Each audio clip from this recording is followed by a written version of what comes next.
Seguimos con nuestro ciclo de entrevistas sobre las aristas laborales y de seguridad social asociadas a esta crisis o a esta pandemia mundial derivada del COVID-19.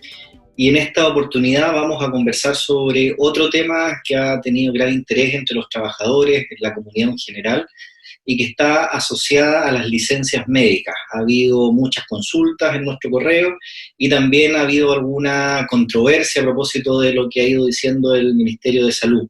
Para conversar sobre licencias médicas y coronavirus, nos acompaña hoy día la profesora María Soledad Jofré.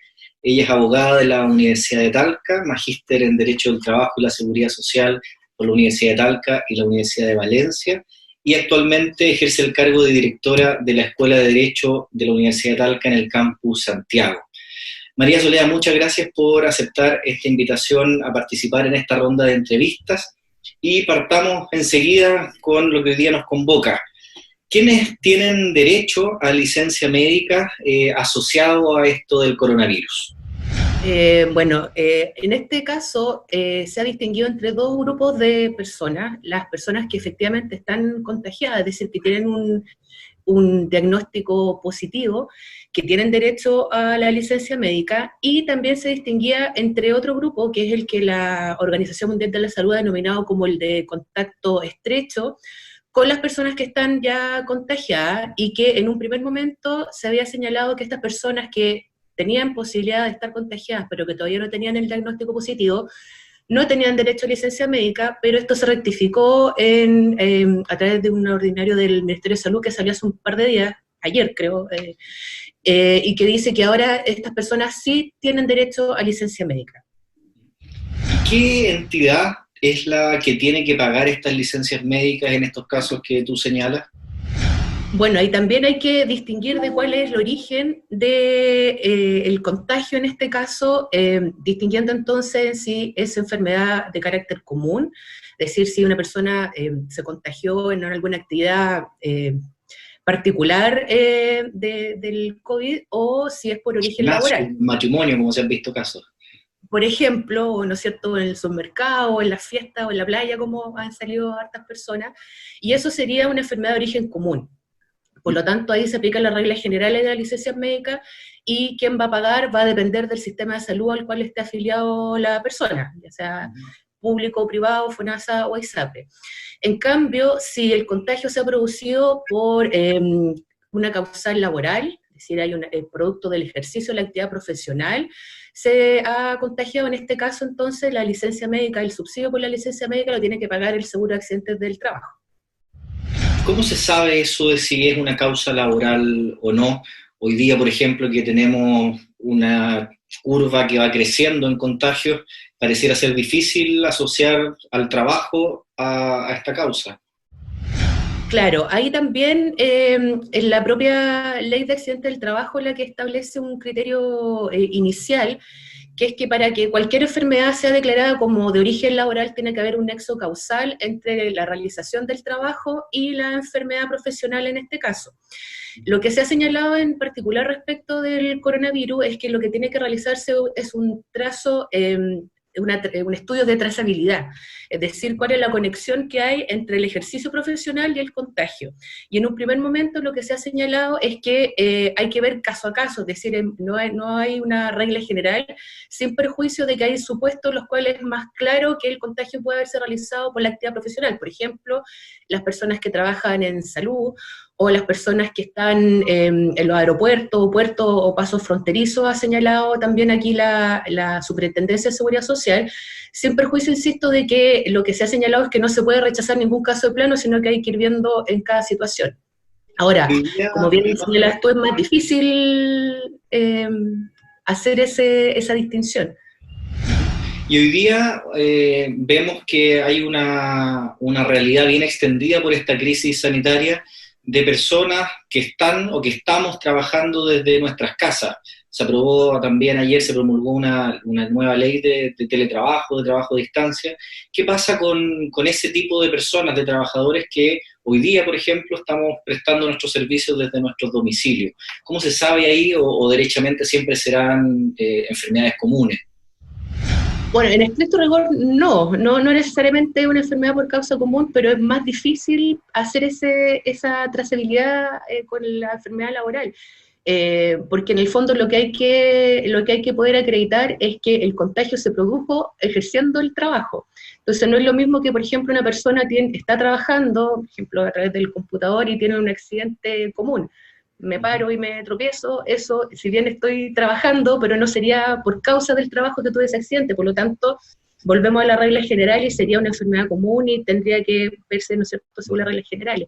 Hoy día yo creo que es bien difícil poder acreditar eso para las personas que están teletrabajando, sin perjuicio de que, insisto, no se pueden excluir a priori, pero hay que hacer esa prueba de la trazabilidad. Y un grupo, María Soledad, de trabajadores que está pasándolo especialmente mal en este tiempo son los trabajadores independientes. ¿Qué pasa con ellos respecto a las licencias médicas por estos casos? Bueno, ahí también es interesante recordar que los trabajadores independientes ya desde el año pasado se incorporan al sistema de seguridad social a través de las cotizaciones obligatorias que se hacen por la retención de impuestos, o por la declaración de impuestos más bien. Por lo tanto, esto rige según las reglas generales, es decir, los trabajadores independientes podrían tener derecho al pago del subsidio por las licencias médicas siempre y cuando cumplan con los requisitos mínimos de cotizaciones que establece la ley, y que además para los trabajadores independientes requiere la acreditación de las declaraciones de impuestos, ¿no es cierto?, que acrediten que se ha cotizado en los regímenes de seguridad social. Pero serían las mismas reglas que por cualquier otra enfermedad para este tipo de trabajadores. Y los que quedan completamente fuera de la opción de licencia médica son los trabajadores independientes del mercado informal, ¿verdad? Claro, los que no están en el sistema, es decir, los que no están cotizando y no boletean en el fondo y por lo tanto no tienen la retención de impuestos, que en este programa es lo que hace financia finalmente las cotizaciones. Por eso insisto que para poder, en este caso, acreditar también la licencia médica, además tienen que acreditar la declaración de impuestos. ¿Y qué si pasa? no lo tienen, lamentablemente quedan fuera. Sí, ¿y qué pasa en otro caso que puede ser hoy día más o menos una gran cantidad de personas que estén en esa situación, habida cuenta de que los tests para verificar si uno está contagiado o no son tan fáciles de conseguir o no es tan fácil llegar a verificar la enfermedad? Pero puede haber personas que estén con síntomas y que efectivamente pueden estar contagiados, pero no tienen ese acceso por alguna razón al médico, no han podido tener esa licencia médica y no están yendo a trabajar. ¿Esas ausencias son injustificadas? ¿Podrían despedirlos o sancionarlos de alguna manera en sus trabajos? Si no tienen ese documento.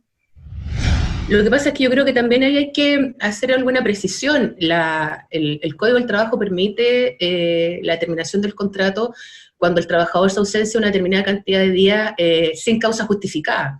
Por lo tanto, aquí lo que hay que acreditar es que si hay una causa justificada.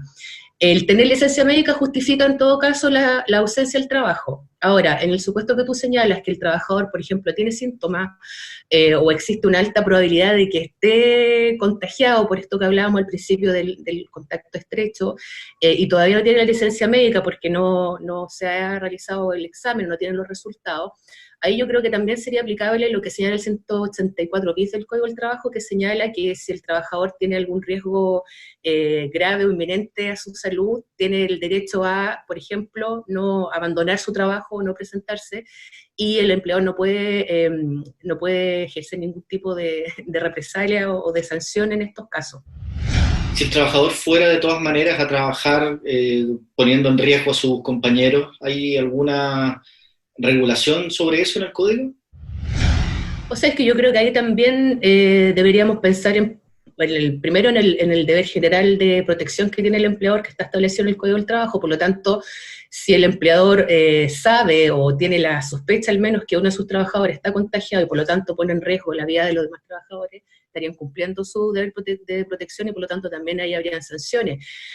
Además que hay una causal específica de terminación del contrato que señala expresamente también quienes por acciones o actos temerarios pongan en riesgo la vida o seguridad de los trabajadores también pueden ser despedidos. Por lo tanto, ahí también requiere una acción importante de parte del empleador, no solamente de resguardar la vida de la persona que posiblemente está contagiada, sino que de los demás que pueden contagiarse porque esta persona vaya al trabajo. Por lo tanto, ahí el empleador es el que tiene que actuar a tiempo para evitar estas situaciones. Y una última cuestión de carácter práctico. ¿Cómo se tramitan en términos así muy generales las licencias médicas en estos tiempos de coronavirus donde se nos pide que en lo posible no salgamos de la casa? Bueno, ahí ya hace tiempo que está funcionando el tema de la licencia electrónica, que facilita bastante ¿no es cierto?, el procedimiento. Recordemos que el trabajador, cuando tiene la licencia médica que está otorgada por el profesional respectivo, tiene la obligación de entregársela a su empleador para que éste pueda continuar con el procedimiento para el pago del subsidio.